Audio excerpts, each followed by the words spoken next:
Welcome back to the channel. My name is Adam Smith, and inside this game unboxing video, very excited to be showing you a game called Harakiri. This is Blades of Honor coming from Synergic Games, and I want to show you everything that comes inside of each of these boxes. Now, we may not take a look at all the cards for some of the expansions, but I'll certainly show you the minis. But we're going to dive into two of the major boxes you can see through the center here, and this is all in a name to help you see what this game has to offer. It's also worth mentioning this all came as part of an original crowdfunding campaign which already landed and now is back on GameFound for a reprint. If you're looking for the link to that campaign to potentially find information on it or to jump in, I'll put that in the pinned comment and video description as well as on screen in the top right hand corner.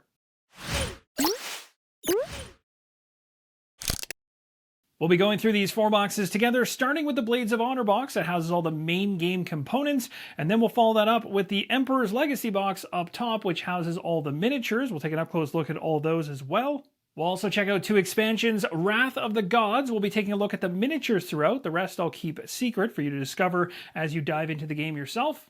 And the final expansion, Jubet's Curse, we'll also take a look through all the miniatures in this one as well. Opening up the Blades of Honor box on the right-hand side, there are some dashboards with a tray top and tray bottom. We'll take those out, look at them close up in a little bit. And on the left-hand side, a number of cards in here with some space as well. After removing out the trays, you can start to see the bottom tiers of the box through this clear insert we have on the very top. If we take off the tray here, it's basically connected with a top piece for the cards and a bottom piece for those trays. So you take the whole unit out, and then you have this black tray here with all the cards in it. Once we get a little further into the insert, we'll come back and take a look at a number of these decks of cards.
With the punch boards out of the way, let's now check out all the booklets that come inside the box towards the bottom. So first off, we have the Exploration Phase rulebook. We'll go ahead and take that out. Next, we have the Adventure Phase. Then we have the Adventure Phase rulebook. And below that, we actually have the map. After we take the map out of the box, there's another punch board underneath here. So we'll go ahead and I'll show you both sides of this. And then below that, we have a spiral-bound book. And there's actually two coil-bound books in that pack, which is all sealed up. I believe it's Act 1 and Act 2. And then we get to the bottom insert of the box.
That main board looks absolutely incredible. I'm a huge fan of the map side of the board especially. I mean, all the artwork inside this game is phenomenal. I cannot wait to get immersed inside of this one. Now, it's also worth mentioning when I went through the punch boards, there was a number of environmental tiles you'll be traversing across and playing with as you go through the campaign, so don't forget to take a look through that section of the video once again as it supplements the whole thing. Here we have the storage trays that I jumped over at the very beginning of this box. They were in the right-hand section of the box, and you can see one assembled right here. Let's go back and check out a couple booklets that I jumped past at the very beginning of this video. So inside the exploration phase booklet, we got a full component breakdown in here. And also it gets right into the action of the exploration phase in terms of its setup on the left-hand side and instructions in how to do so. And you can start to see exactly how things are laid out inside the rulebook across the different sections and the general look and feel of things. I'll show you a number more pages here and then we'll jump to the next booklet as well. So hopefully this gives you a rough idea as to what to expect inside of each of these, and both these booklets are actually not overly long, which is quite nice. So once you get towards the end, and we're basically almost there, you get towards a glossary and things like that, and at the very back, nice iconography layout as well. Now let's head inside the adventure phase rulebook. I'll show you a number of pages inside this one as well. You get to know the characters on the right-hand side, which is certainly important. You got the full adventure phase components here. So again, one of the major phases of the game. Here's how the adventure phase is set up on the left. Has all the numeric values that tie the different steps, again, similar to the exploration phase booklet. And then it gets into the map board setup, the adventure phase overview, and running through the game from there, showing you a character's turn, for instance. You can see a number of different things in here that are really well laid out in terms of showing you important information and highlighting them in a way that makes sure you don't miss them, but it also just looks and is illustrated in a nice fashion, and it definitely jives with all the artwork and the look and feel of the game, which I really like.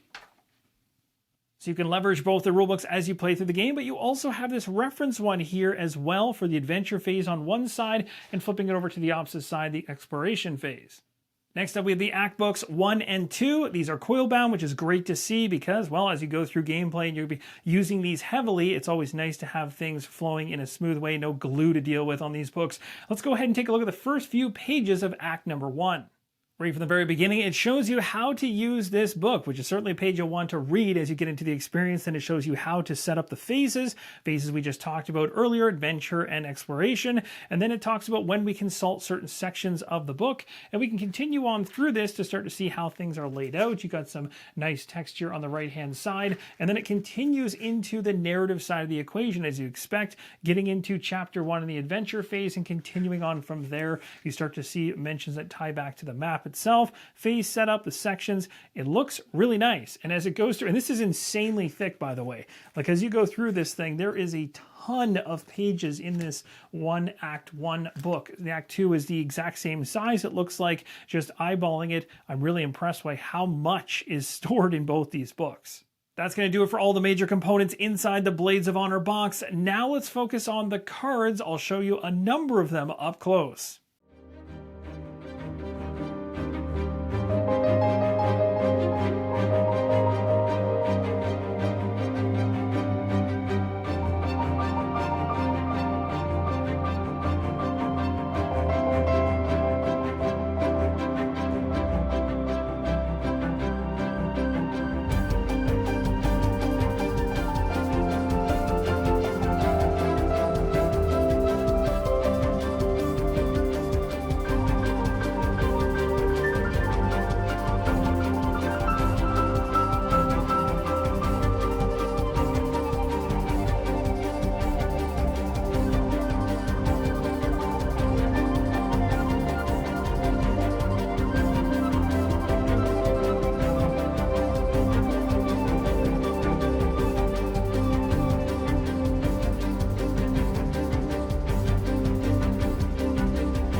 What you just seen is about half the standard size cards inside of the Blades of Honor box. There are still 4 bricks worth of cards to go through, but I'm going to leave these for you to find as you dive into the game yourself.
And that's going to be everything inside the Blades of Honor box. Let's now move to the Emperor's Legacy box. Here's the next box, as mentioned, the Emperor's Legacy. Let's check out what's inside.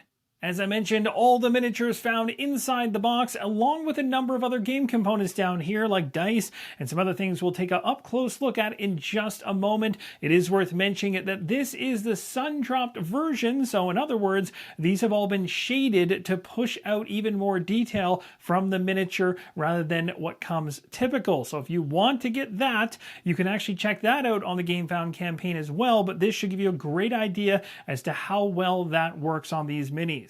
Now I'm going to take you through each and every tray inside this box and show you every unique sculpt for each of the minis, as there are some which have a number and others which are simply one of one.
That's going to do it for the Emperor's Legacy box. Really was a pleasure to go through that one with you guys and show you each unique sculpt. I was blown away by every single one of them.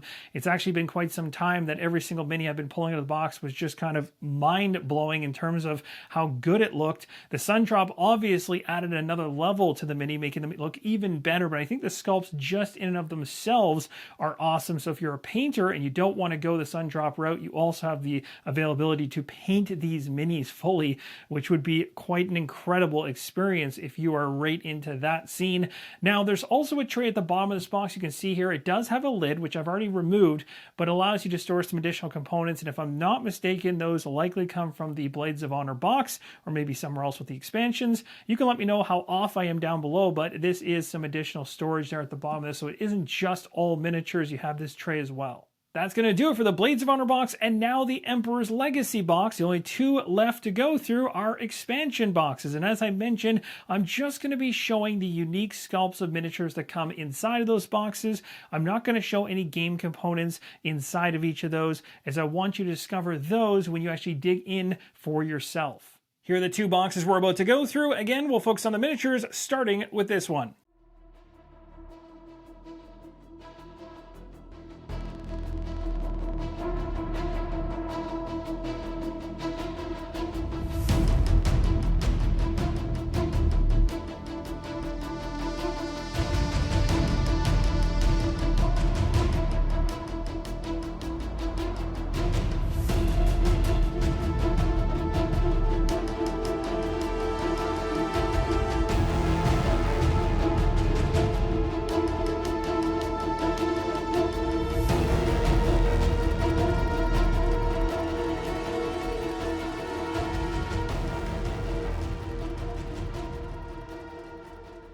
And just for a quick glance inside the box, after seeing the miniatures, we got some card packs here.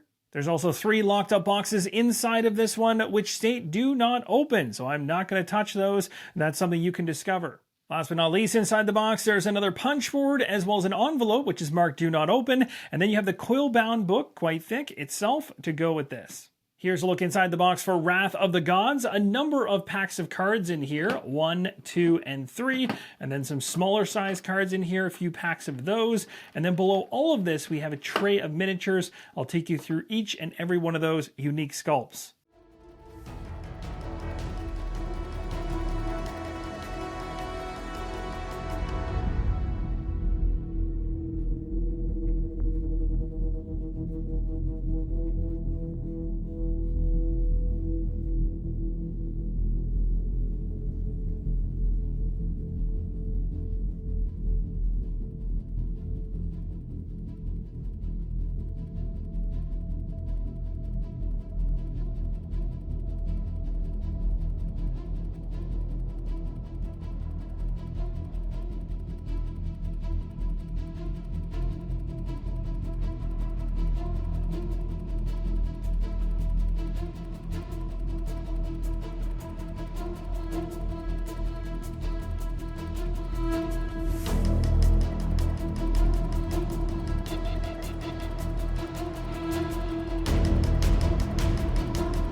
That's going to do it for the miniatures inside of this box. Also extremely impressive. We'll put back the punch boards. You can also check them out as I put them back in. And we also have the book that came along with this one, including some dashboards. And that's going to conclude a look at these two boxes. Hopefully it was helpful in seeing some of the components inside these ones. Again, I want to keep some of this stuff hidden for you to enjoy as you dig into the experience yourself. But the big 2 boxes prior, really wanted to show you good large chunks of what's inside of those as you make up your mind as to whether or not this game is for you. Thanks again for watching, and let me know in the comments down below if you're looking to pick this one up to the reprint, and also if you've already played the game, have it on the table, maybe you're enjoying the campaign as we speak, or maybe you've already enjoyed the campaign to a certain extent or completely finished it. To whatever degree you have tried this one, let us know in the comments down below. The community would love to hear about it, and especially join the Discord channel where we talk about all games after release and also during crowdfunding campaigns. Thank you guys so much for watching, and as always, keep on rolling solo.